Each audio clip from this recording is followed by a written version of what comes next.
Salut, c'est Loïc, je suis ravi de te retrouver aujourd'hui pour cette nouvelle vidéo. Dans cette nouvelle vidéo, on va voir la magie de l'effet de levier bancaire. On va voir comment utiliser ça au mieux, comment pouvoir upgrader tout ça. On va voir tout ça vraiment en détail dans cette vidéo.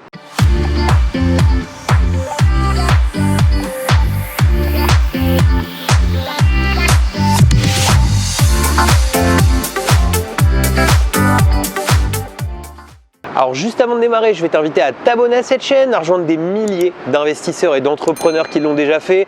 Pour ça, tu as juste besoin de cliquer sur le bouton s'abonner qui est apparu dans cette vidéo ou bien juste en dessous de la vidéo, et surtout n'oublie pas la petite cloche pour être prévenu à chaque fois que je publie une nouvelle vidéo. Je t'ai mis aussi un lien vers une webconférence qui va te permettre de savoir réellement comment gagner de l'argent grâce à l'immobilier. Attention, c'est une véritable formation sous un format conférence, c'est quelque chose d'assez inédit que tu n'as pas vu ailleurs. Donc réserve bien ton créneau et ton timing pour pouvoir y assister. On vient d'arriver à Tokyo en fait dans cette nouvelle vidéo. On est toujours au Japon, et si ça t'intéresse de suivre quotidiennement ce que je fais, que ce soit des voyages ou bien tout simplement le business autour de l'immobilier, tu peux me suivre sur Instagram. Tu as le lien qui s'affiche, Loïc Cardin sur Insta. Aujourd'hui, on va parler d'effet de levier bancaire. Pourquoi je te parle de ça? Parce que finalement, je me suis rendu compte au fur et à mesure du temps que beaucoup de gens en fait ignoraient réellement cette notion.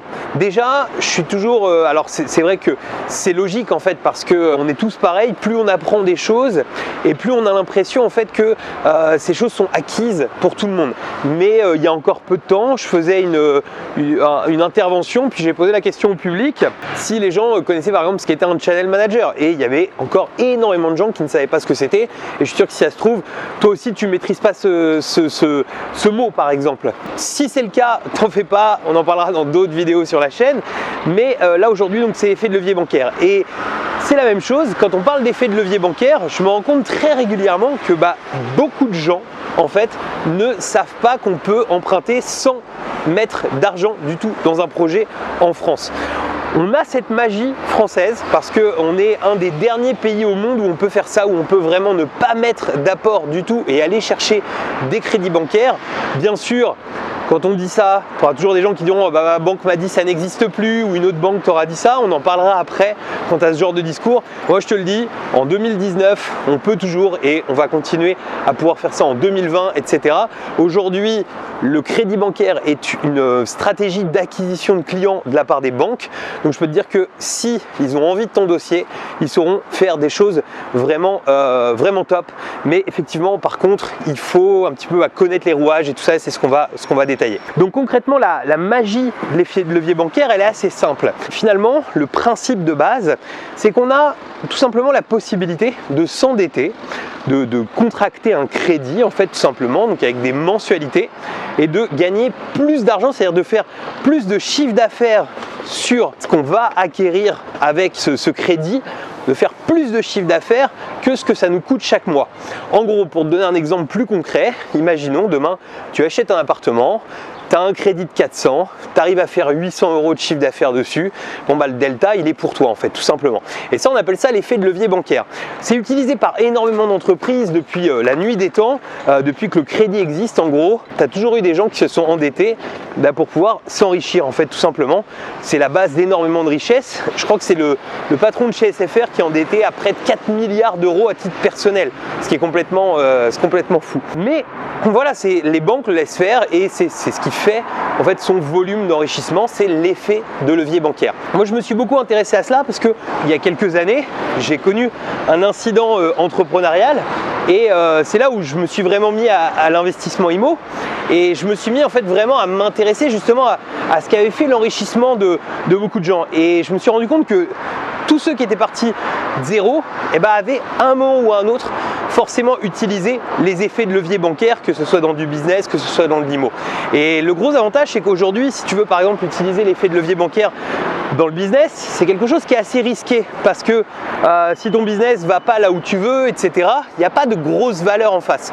Qu'avec l'immobilier, d'une, on n'a pas besoin de mettre d'apport, contrairement au business où on va avoir besoin de mettre de l'apport. Donc on n'a pas forcément besoin de mettre de l'apport avec l'IMO.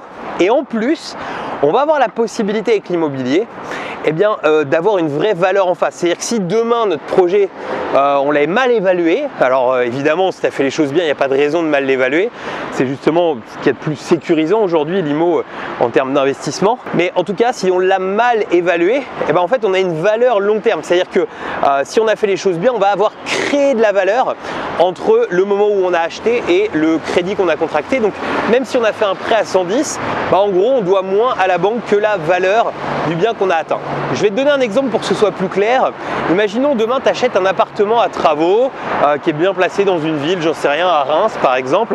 Tu achètes un T2, 70 000 € et puis tu vas faire, alors je te parle de ça, je connais pas du tout le marché de Reims, hein. Si tu es de Reims c'est que les prix que je t'annonce sont un petit peu incohérents, t'en fais pas du tout, mais imaginons tu achètes un T2 70 000 €, tu fais 10 000 € de travaux à l'intérieur, 80 000, tu le fais réestimer et il en vaut 90, tu as créé 10 000 € de valeur. C'est de la valeur certes sur le papier, puisque toi le but c'est plutôt de l'exploiter en location, type location courte durée ou etc. En tout cas le but ça va être de faire de l'argent en fait dessus, mais tu vas avoir créé une valeur. Donc finalement bah, ça va être hyper sécurisant ce crédit, parce que c'est pour ça que les banques nous laissent faire du 110, parce que finalement tu vas avoir fait ce crédit il va avoir une certaine valeur et toi tu vas avoir eh bien, déjà créé de la valeur au moment où tu l'as mis en place. Ça c'est le premier effet d'enrichissement qu'on va retrouver avec l'effet de levier bancaire, c'est qu'on nous prête de l'argent et on va créer de la valeur tout de suite, un petit peu au même titre un peu qu'un marchand de biens qui irait revendre juste après son bien.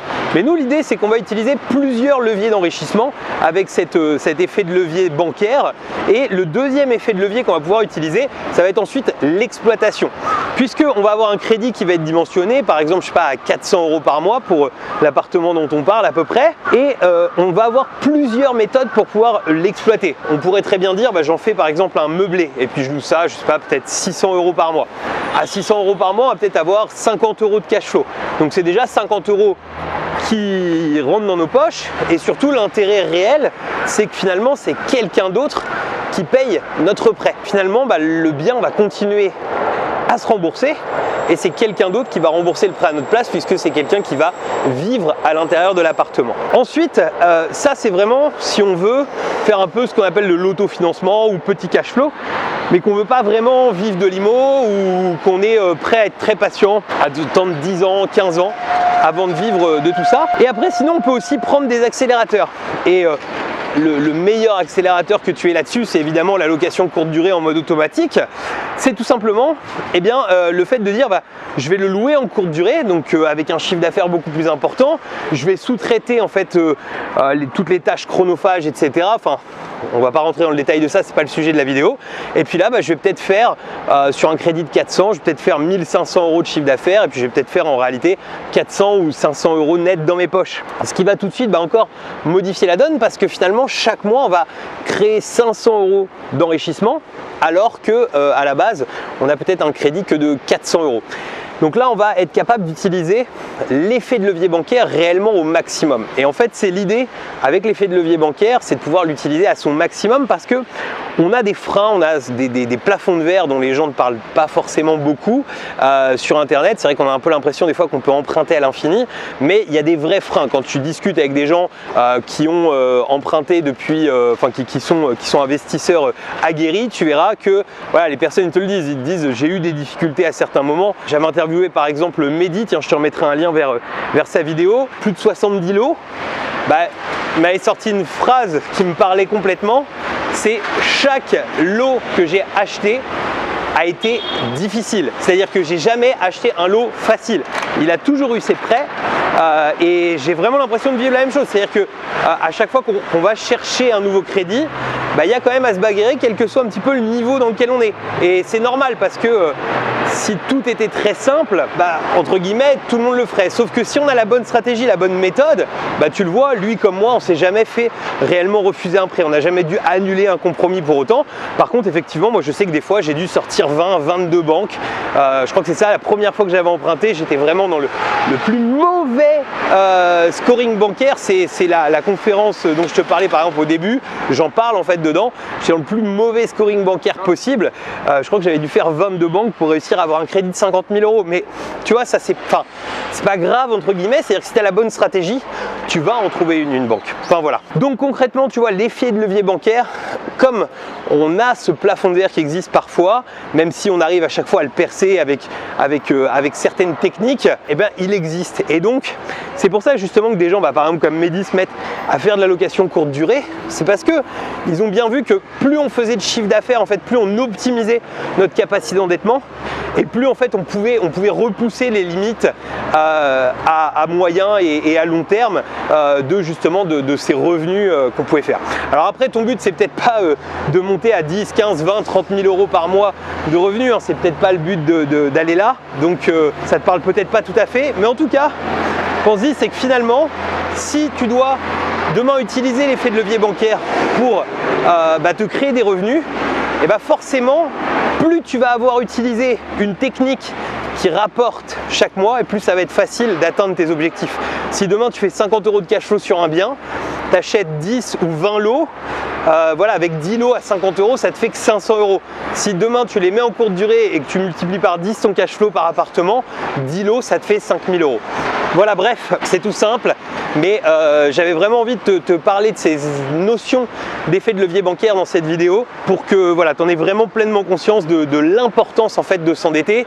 Je vais conclure avec un dernier point important, c'est parce que ça c'est une question qu'on me pose souvent, imaginons par exemple aujourd'hui tu as peut-être 20 000, 30 000, 50 000 euros de disponibles, ou tu as peut-être par exemple vendu, j'ai une des personnes qui fait partie des programmes là, qui il n'y a pas longtemps avait vendu sa résidence principale en fait, tout simplement pour pouvoir aller plus vite dans sa quête d'indépendance financière en fait, et qui s'est retrouvé avec un peu plus de 200 000 euros cash. Donc qu'est-ce qu'on fait quand on a de l'argent cash? L'idée c'est vraiment d'essayer d'utiliser le plus loin possible l'effet de levier sans mettre de cash, en gardant ce cash dispo. Par contre, ce qu'il ne faut pas hésiter, c'est si on va soulever des projets un peu plus importants ou autres, à le mettre, mais l'argent, il faut que ça tourne. C'est-à-dire qu'en fait, l'argent, tu vas le mettre et il faut trouver des techniques pour le récupérer au plus vite. Mais ça, ce sera le sujet d'une autre vidéo. N'hésite pas à me mettre dans les commentaires si tu veux que je te donne un peu toutes les méthodes pour pouvoir récupérer au plus vite de l'argent qu'on mettrait dans un projet que la banque, par exemple, nous imposerait de mettre ou autre parce que le projet serait vraiment important ou autre. Voilà. Pour te remercier d'avoir suivi cette vidéo jusqu'à la fin, je vais te mettre un bonus spécial. C'est tout simplement une webconférence qui va te permettre de savoir réellement comment vivre de l'immobilier et surtout comment faire d'une location courte durée une véritable cash machine. Je vais te mettre aussi un lien pour pouvoir t'abonner à cette chaîne et un lien vers la playlist et conseils immobiliers. Je te dis à très bientôt pour une nouvelle vidéo. Ciao!